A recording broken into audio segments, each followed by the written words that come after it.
Greetings, fellow philosophers, and welcome back to our reading of Hegel's lectures on the history of philosophy.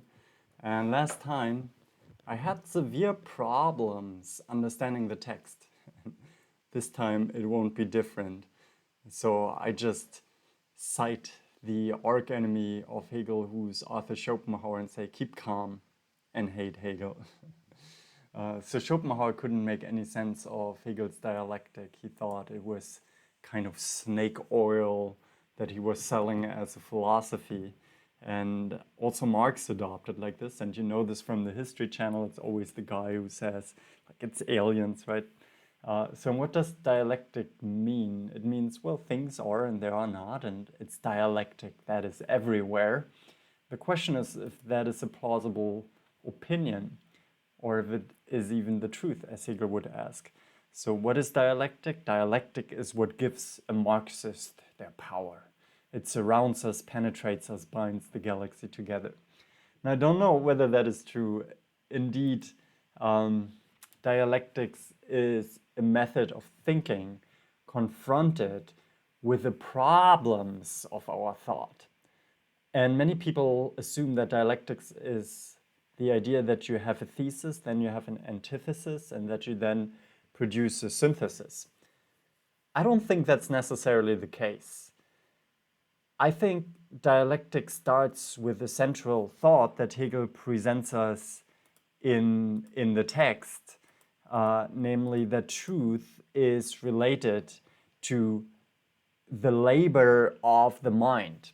And see, dialectics is not that I say, well, this table exists, and antithesis, the table does not exist.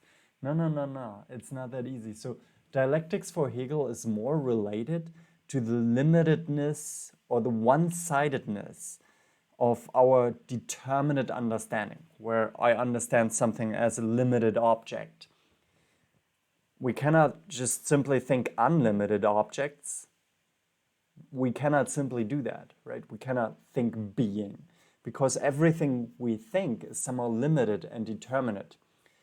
But the reason for drawing this possibly artificial line that limits the object is because our understanding just needs it.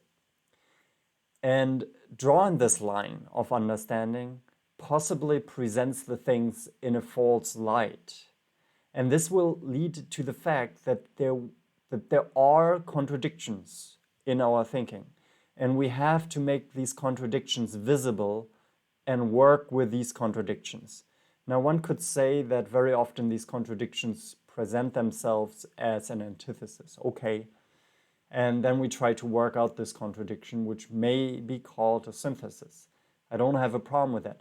But the major point is that we find contradictions in the objects of our understanding. And in order to deal properly with them, we have to understand these contradictions and try to overcome them by a higher thought that respects this kind of contradiction. So I hope that I brought a little bit light into the method that Hegel suggests. And yeah, I would like to point out again, it's about the labor of our mind. Hegel does not believe that we just give fabricated opinions in order to gain wisdom or knowledge.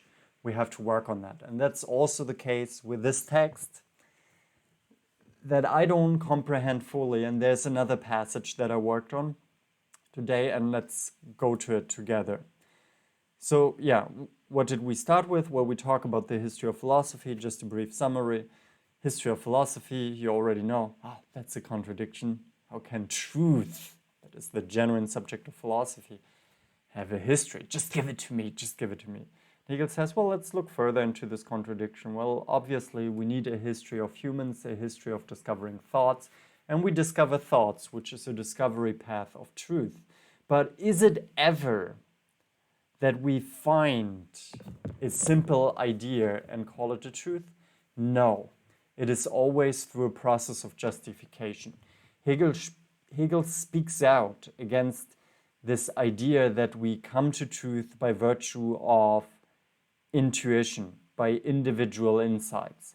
And that is why he also rejects, and we read that together, theology that on the one hand expels reason and says all that matters is faith, but that we get the problem of how can we claim that our religion is true if another religion just claims the same, namely by relying on an intuition. So this is not a path to go, but another opposition comes also from reason itself that accepts itself in an unjustifiable subjective way and says, this is the way, this is the method. And Hegel says, well, see, it somehow relies on our subjective capacity of reasoning. But we have to see that we do it in the right way, and that means that we don't say it's in the subjective intuition of us, but it's relying on labor. And that is where we have come so far. I think we also talked about Pilate and like these modern assumptions about relativism, what is truth? They all debate that subject. But now we leap ahead and we finally come to the proof of the futility of philosophical knowledge obtained through the history of philosophy itself. It's a proof that philosophy is useful, philosophical knowledge. And let's just read it together, and then I hope you can help me. From another point of view, another consequence ensues from the above conception of the history of philosophy, which may and will be looked at as an evil or a benefit. So there's something else, and that may be looked at or perspectively reconstructed as something good or bad. In view of such manifold opinions and philosophical systems so numerous, one is perplexed to know which one ought to be accepted. In regard to the great matters to which man is attracted and a knowledge of which philosophy would bestow, it is evident that the greatest minds have erred because they have been contradicted by others. So first of all, there are many philosophies. Which one do we choose? These were all smart people. And that's what I sometimes feel annoyed of, and since I was a child already, right?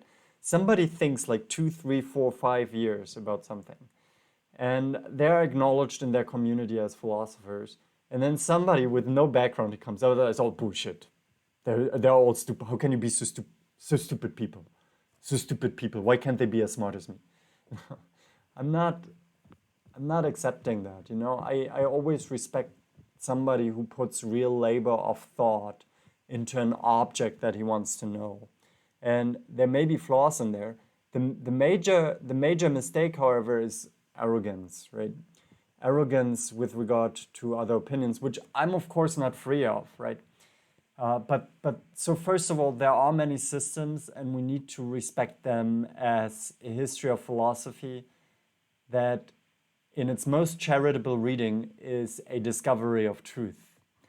And so when we look at these many philosophies, then we see that great minds must have erred because they were contradicted by others, and so on and so forth.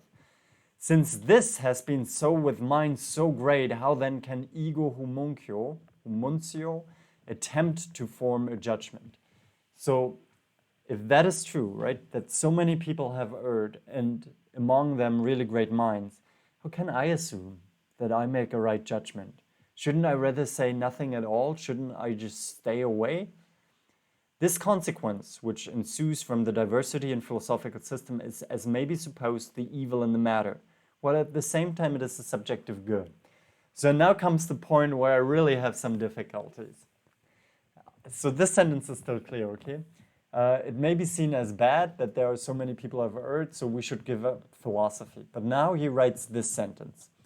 For this diversity is the usual plea urged by those who, with an air of knowledge, wish to make a show of interest in philosophy, to explain the fact that they, with this pretense of goodwill and indeed with added motive for working at the science, do in fact utterly neglect it.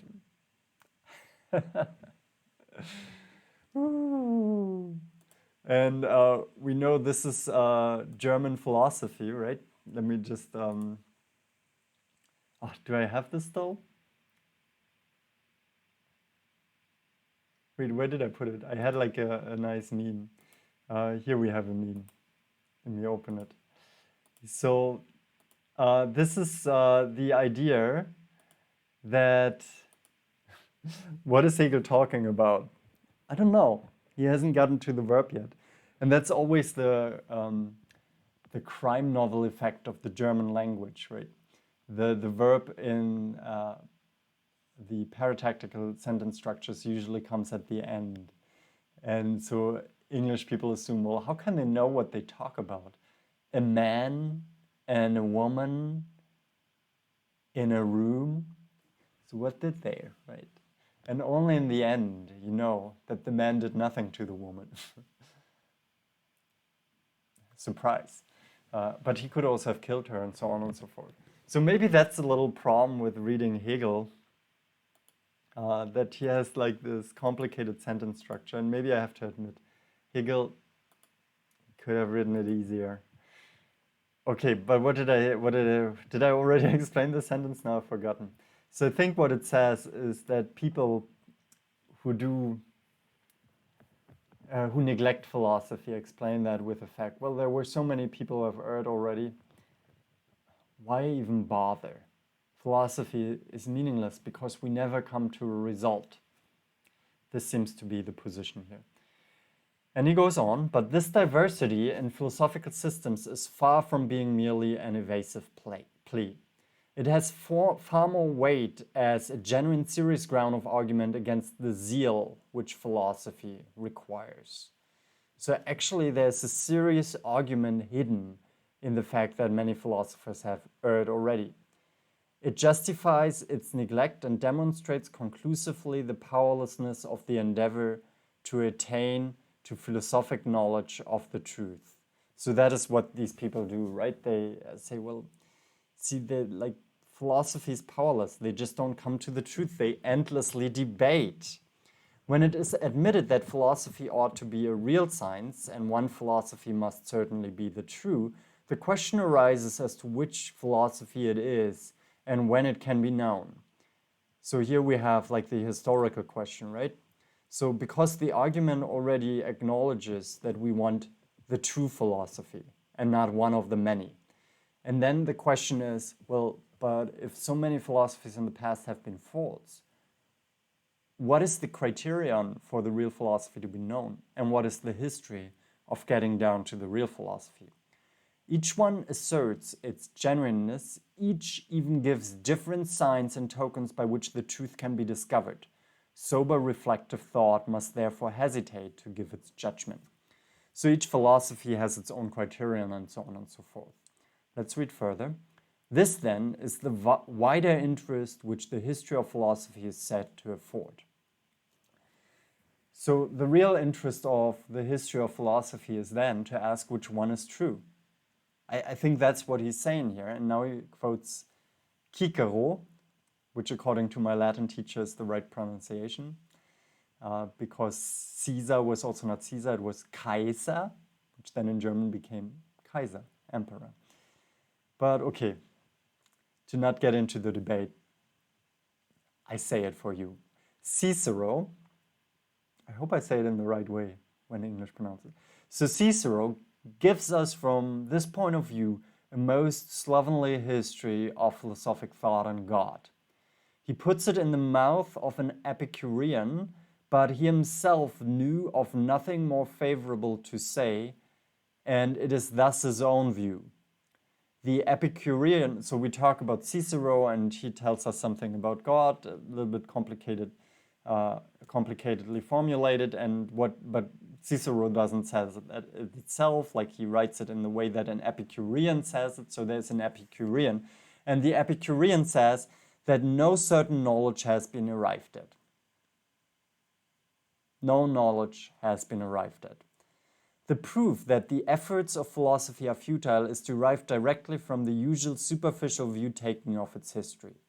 The results attendant on that history make it appear to be a process in which the most various thoughts arise in numerous philosophy, each of which opposes, contradicts, and refutes the other. So also according to Cicero, according to an Epicurean, there is no truth in philosophy. This fact, which cannot be denied, seems to contain the justification, indeed the necessity, for applying to philosophy the words of Christ. Oh, we got a religion into the boat. Let the dead bury the dead, arise and follow me. So here we say, well, let philosophy be, we don't need it, just follow me, okay? The whole of the history of philosophy becomes a battlefield covered with bones of the dead. It is a kingdom not merely formed of dead and lifeless individuals, but refuted and spiritually dead systems, since each has killed and buried the other. Instead of follow the me, here then it must indeed be said, follow thine own self. That is, hold by thine own convictions, remain steadfast to thine own opinion, why adopt another? So it seems this is like the perfect argument for the individual, that they shouldn't just follow a historical, traditional form of philosophy. And maybe that's true. So Hegel uses here the ideas of Christ, and he says, well, philosophy is a battlefield that just leaves dead people behind. And he goes on, it certainly happens to a new philosophy makes its appearance which maintains the others to be valueless. And indeed, each one in turn comes forth at first with the pretext that by its means all previous philosophies not only are refuted, but what in them is wanting is supplied, and now at length the right one is discovered. That's also what Immanuel Kant did, right? He said, well, all philosophies before me have been wrong, but now comes the right one. Maybe Heidegger in a similar way. Certainly Husserl did it that way. But following upon what has gone before, it would rather seem that other words of Scripture are just as applicable to such a philosophy. The words which the Apostle Peter spoke to Ananias, I don't know, behold, the feet of them that shall carry thee out are at the door. Behold the philosophy by which thine own will be refuted and displaced, shall not tarry long as it has not tarried before. Whew. And this is the sentence I cannot interpret. What do you think it means? Let me know in the comments. And let us finish here for today. If you'd like to follow further, subscribe, give me a like, look into my other channels, look in what else we have to say, and let's build a community where we read Hegel together and offer interpretations to make these texts more easily comprehensible. Thank you very much. Live long, read Hegel, and prosper.